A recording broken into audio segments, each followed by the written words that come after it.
বিসমিল্লাহির রহমানির রহিম। আসসালামু আলাইকুম ওয়া রাহমাতুল্লাহ। প্রিয় ভাই ও বোনেরা, স্বাগতম আমাদের দিনের সত্য কথা চ্যানেলে। আজকে আমরা জানব কুরআনের এক রহস্যময় রানীর অবিশ্বাস্য কাহিনী, যা শুনলে আপনার হৃদয় কেঁপে উঠবে এবং ঈমান মজবুত হবে। তিনি কি সত্যিই অর্ধেক মানুষ এবং অর্ধেক জিন ছিলেন? ইতিহাসের এই রহস্যময় প্রশ্নের উত্তর আজ আমরা কুরআনের আলোকে খুঁজব। পবিত্র কুরআনে বর্ণিত সাবা রাজ্য ছিল প্রাচীন ইয়েমেনের এক অভূতপূর্ব সমৃদ্ধ সভ্যতা, যেখানে ছিল অফুরন্ত সম্পদ আর অপরিসীম ক্ষমতা। সাবার সমৃদ্ধির মূল রহস্য ছিল ঐতিহাসিক মারিব বাঁধ, পৃথিবীর সেই প্রাচীন যুগের এক অসাধারণ প্রকৌশল অলৌকিকতা। রানী বিলকিস ছিলেন সেই রাজ্যের সর্বোচ্চ শাসক। তার অধীনে ছিল বিশাল সেনাবাহিনী, অগণিত সম্পদ এবং অতুলনীয় রাজনৈতিক বুদ্ধিমত্তা। কিছু ঐতিহাসিক বর্ণনায় এসেছে যে রানী বিলকিসের মায়ের পরিচয় ছিল রহস্যময়। তার মা ছিলেন জিন জাতির এক অলৌকিক সত্তা। কিছু ঐতিহাসিকের মতে রানী বিলকিস ছিলেন অর্ধেক মানুষ এবং অর্ধেক জিন, কিন্তু এই দাবির পেছনে কতটুকু সত্য আছে সেটা আমরা পরে জানব। ঐতিহাসিক বর্ণনায় আসে যে বিলকিসের মধ্যে ছিল অসাধারণ বুদ্ধিমত্তা, তীক্ষ্ণ দূরদর্শিতা এবং শাসনের এক অলৌকিক দক্ষতা। রানী বিলকিসের সিংহাসন ছিল পৃথিবীর অন্যতম মূল্যবান সিংহাসন। হীরা, মাণিক্য, পান্না আর সোনায় মোড়ানো এক অপার্থিব বৈভব। কিন্তু এই সমৃদ্ধ রাজ্যে ছিল এক মহাপাপ। রানী বিলকিস এবং তার পুরো জাতি আল্লাহকে ভুলে গিয়ে সূর্যের পূজা করত। আল্লাহ কুরআনে বলেন, শয়তান তাদের কার্যকলাপ তাদের কাছে সুশোভিত করেছে এবং সৎ পথ থেকে বিরত রেখেছে। সূরা আন-নামল আয়াত ২৪। এদিকে নবী সুলাইমান আলাইহিসসালাম শাসন করতেন পৃথিবীর সবচেয়ে শক্তিশালী রাজ্য।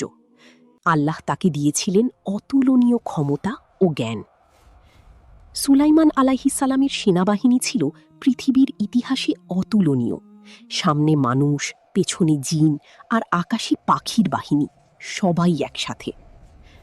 আল্লাহ সুলাইমান আলাইহিসসালামকে আরও এক অলৌকিক শক্তি দিয়েছিলেন। বাতাস তার আদেশ মানত এবং তার নৌকা ও বাহন বহন করে নিয়ে যেত। নবী সুলাইমান আলাইহিসসালামের পাখি বাহিনীতে ছিল এক বিশেষ পাখি, হুদহুদ, যে শুধু আকাশে উড়ত না, বরং আল্লাহর হুকুমে গোয়েন্দার কাজও করত।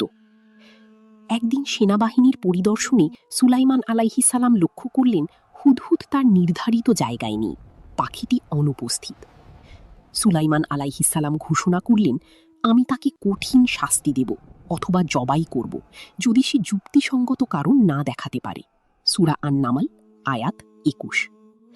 অবশেষে হুদহুদ ফিরে এলো, কিন্তু ফাঁকা হাতে নয়। সে বলল, আমি এমন সংবাদ এনেছি যা আপনি জানেন না, সাবা থেকে নিশ্চিত তথ্য। হুদহুদ বলল, আমি দেখেছি এক নারী সেই জাতির উপর রাজত্ব করছেন। তাকে দেওয়া হয়েছে সব কিছু এবং তার রয়েছে এক মহা সিংহাসন। হুদহুদ আরও জানালো, তারা আল্লাহকে বাদ দিয়ে সূর্যকে সিজদা করে, আর শয়তান তাদের এই পথকে সুন্দর করে দেখিয়েছে। তখন সুলাইমান আলাইহিসসালাম হুদহুদকে বললেন, আমার এই চিঠি নিয়ে যাও এবং তাদের কাছে পৌঁছে দাও, তারপর দেখো তারা কি উত্তর দেয়। চিঠির শুরু, বিসমিল্লাহির রহমানির রহিম, সুলাইমানের পক্ষ থেকে।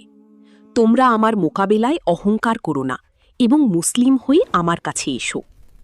হুদহুদ সাবার প্রাসাদে পৌঁছালো এবং চিঠিটি রানী বিলকিসের হাতে দিয়ে দিল। এক পাখির হাতে এলো পৃথিবী পরিবর্তনকারী এক বার্তা। বিলকিস তার পারিষদদের ডেকে বললেন, হে আমার পারিষদবর্গ, আমার কাছে একটি মর্যাদাপূর্ণ চিঠি এসেছে। সূরা আন-নামল আয়াত ২৯। সেনাপতিরা গর্বের সাথে বলল, আমরা শক্তিশালী যুদ্ধাবীর, আদেশ দিন, আমরা যুদ্ধ করতে সদা প্রস্তুত আছি। কিন্তু রানী বিলকিস বললেন, রাজারা যখন কোনো জনপদে প্রবেশ করে তখন তাকে ধ্বংস করে দেয় এবং সম্মানিতদের অপমান করে। সূরা আন-নামল আয়াত ৩৪।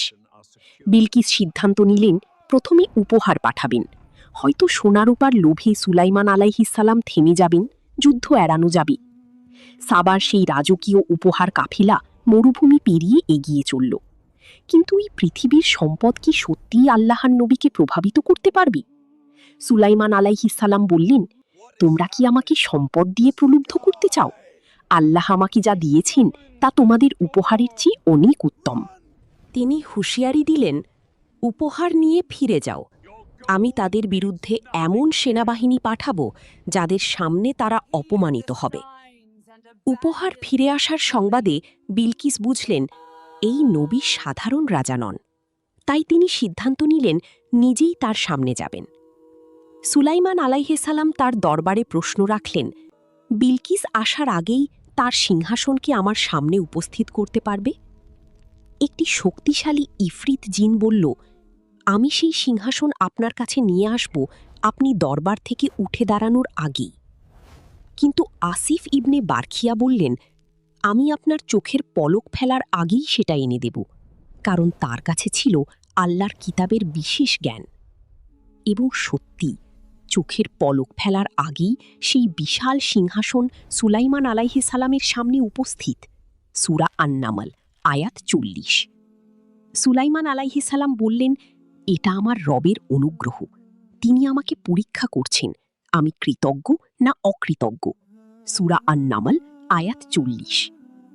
রানী বিলকিস তার বিশাল রাজকীয় কাফেলা নিয়ে যাত্রা শুরু করলেন। হৃদয়ে কৌতূহল, মনে প্রশ্ন, সামনে এক অজানা নিয়তি। সুলাইমান আলাইহিস সালাম নির্দেশ দিলেন সিংহাসনটি সামান্য পরিবর্তন করতে। বিলকিস এলে পরীক্ষা করা হবে তার বুদ্ধিমত্তা। অবশেষে রানী বিলকিস পৌঁছালেন সুলাইমান আলাইহিস সালামের মহিমান্বিত রাজ্যে, যার সম্পদ ও ক্ষমতা তার নিজের রাজ্যকেও বহুগুণে ছাড়িয়ে গেছে। সুলাইমান আলাইহিস সালাম জিজ্ঞেস করলেন, তোমার সিংহাসন কি এরকম? এটা ছিল তার বুদ্ধিমত্তার পরীক্ষা। বিলকিস বললেন, মনে হচ্ছে এটাই সেটা। না হ্যাঁ বললেন, না না। তাঁরই চতুর উত্তর সুলাইমান আলাইহিস সালামকে মুগ্ধ করল। তারপর বিলকিসকে একটি মসৃণ কাঁচের মেঝের প্রাসাদের দিকে নিয়ে যাওয়া হলো, যার মেঝে হুবহু পানির হাউজের মতো দেখাচ্ছিল। রানী বিলকিস মনে করলেন সামনে পানির হাউজ, তাই তিনি তার পোশাক কিছুটা উপরে তুললেন। সূরা আন-নামল, আয়াত ৪৪। সুলাইমান আলাইহিস সালাম বললেন, এটা পানি নয়, এটা মসৃণ কাঁচের প্রাসাদ। বিলকিস বিস্ময় ও লজ্জায় থমকে দাঁড়ালেন। এই মুহূর্তে বিলকিসের হৃদয়ে এলো এক গভীর সত্য, এই নবীর পেছনে রয়েছে স্বয়ং আল্লাহর শক্তি। এর সামনে কোনো ক্ষমতাই টিকবে না। বিলকিস বললেন, হে আমার রব, আমি নিজের ওপর জুলুম করেছিলাম। আজ আমি সুলাইমানের সাথে বিশ্বজগতের প্রতিপালকের কাছে আত্মসমর্পণ করছি। আন-নামল, আয়াত ৪৪। যে রানী একদিন সূর্যকে সিজদা দিতেন, তিনি আজ সৃষ্টিকর্তার সামনে মাথা নত করলেন। এটাই ঈমানের আলোর সবচেয়ে বড় মজিজা। সূরা আন-নামলের ৪৪ নম্বর আয়াতে আল্লাহ এই ঐতিহাসিক মুহূর্ত চিরকালের জন্য কোরআনে সংরক্ষণ করে রেখেছেন। রানীর ইসলাম গ্রহণের পর সাবা রাজ্যেও পরিবর্তনের ঢেউ এলো। সূর্যের উপাসনার স্থলে আল্লাহর ইবাদত শুরু হল। আধুনিক প্রত্নতাত্ত্বিকরা ইয়েমেনের মারিবে সাবা সভ্যতার ধ্বংসাবশেষ খুঁজে পেয়েছেন, যা কোরআনের বর্ণনাকে সত্য বলে প্রমাণ করে। এখন মূল প্রশ্নে ফিরে আসি, বিলকিস কি সত্যিই অর্ধেক জিন ছিলেন? এই দাবির উৎস কোথায়, আর ইসলামী পণ্ডিতরা কি বলেন? ইসলামী পণ্ডিতরা বলেন এই অর্ধেক জিন বর্ণনাটি ইসরাইলিয়াত অর্থাৎ পূর্ববর্তী কিতাবের গল্প থেকে আসা, যা কোরআনে নেই। পবিত্র কোরআন বিলকিসকে বর্ণনা করেছে একজন শক্তিশালী বুদ্ধিমান রানী হিসেবে। তার জিন বংশ সম্পর্কে কোরআনে কোনো কথা নেই। বিখ্যাত মুফাসসির ইবনে কাসির রহমতুল্লাহ আলাইহি এই বর্ণনাগুলো উল্লেখ করেছেন, তবে বলেছেন এগুলো ইসরাইলিয়াত, এর উপর নির্ভর করা ঠিক নয়। কোরআনে যা আছে তাই আমাদের জন্য যথেষ্ট। আল্লাহ যা বলেননি তা নিজে থেকে যোগ করা, এটা দিনের মধ্যে সীমা লঙ্ঘন। প্রথম শিক্ষা, বিলকিসের কাহিনী আমাদের শেখায় যত বড় ক্ষমতাই হোক, আল্লাহর সামনে সব অহংকার একদিন ধুলায় মিশে যায়। দ্বিতীয় শিক্ষা, একটি ছোট্ট পাখি আল্লাহর হুকুমে ইতিহাস বদলে দিয়েছে। কোনো নেক আমলকেই ছোট ভাবা উচিত নয়। তৃতীয় শিক্ষা, বিলকিস সত্য দেখামাত্র গ্রহণ করলেন, বুদ্ধিমান মানুষ কখনো সত্যের সামনে অহংকার করে না। চতুর্থ শিক্ষা, সেই কাঁচের মেঝে আমাদের মনে করিয়ে দেয় দুনিয়ার চাকচিক্যও এক মায়া, ধরতে গেলে কিছুই নেই। পঞ্চম শিক্ষা, রানী বিলকিস পৃথিবীর সব সম্পদ থেকে ঈমানকে বেছে নিলেন, কারণ ঈমানের সম্পদই একমাত্র চিরস্থায়ী সম্পদ।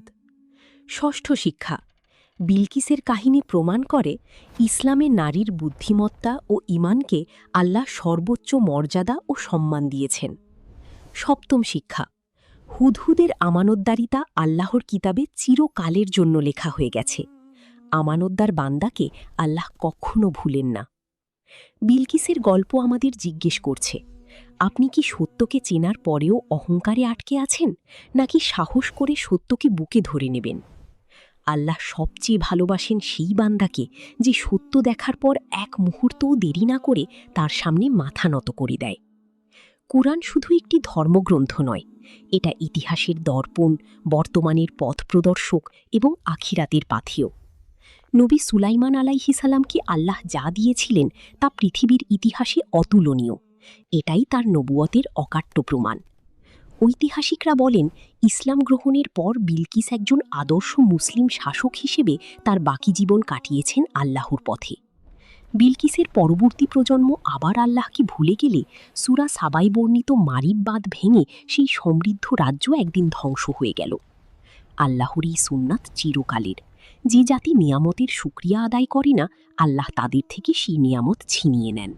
হুদহুদের কাজ শেষ হয়েছে, কিন্তু তার বার্তা আজও আমাদের কাছে পৌঁছাচ্ছে এই কুরআনের মাধ্যমে। আমরা কি শুনব? আজকের রাতে একটু সময় নিন, ভাবুন আপনার জীবনে কোন কাচের মেঝে আছে যাকে আপনি পানি ভেবে ভুল করছেন। হে আল্লাহ, আমাদেরকেও রানী বিলকিসের মতো সত্যকে চেনার এবং তাৎক্ষণিক গ্রহণ করার তৌফিক দান করুন। আমিন।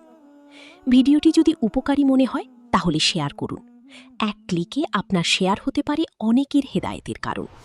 আমাদের চ্যানেল দিনের সত্য কথায় সাবস্ক্রাইব করুন এবং বেল আইকনে ক্লিক করুন, যেন প্রতিটি নতুন ভিডিওর নোটিফিকেশন পান। আপনার কাছে আমার প্রশ্ন, বিলকিসের কাহিনীতে কোন দৃশ্যটি আপনাকে সবচেয়ে বেশি ভাবিয়েছে? নিচে কমেন্টে জানান। পরবর্তী ভিডিওতে আমরা নিয়ে আসব কুরআনের আরেকটি রহস্যময় কাহিনী, যা আপনাকে আরও বেশি অবাক করে দেবে। ওয়া আখিরু দাওয়ানা আনিল হামদুলিল্লাহি রব্বিল আলামিন। আসসালামু আলাইকুম ওয়া রাহমাতুল্লাহি ওয়া বারাকাতুহু। জাযাকাল্লাহু খাইরান। আল্লাহ আপনাদের সবাইকে দুনিয়া ও আখিরাতে কামিয়াব করুন। আমিন। সত্যই চিরকাল টিকে থাকে, আর মিথ্যা একদিন মিলিয়ে যায়। আল্লাহর দিন চিরসত্য।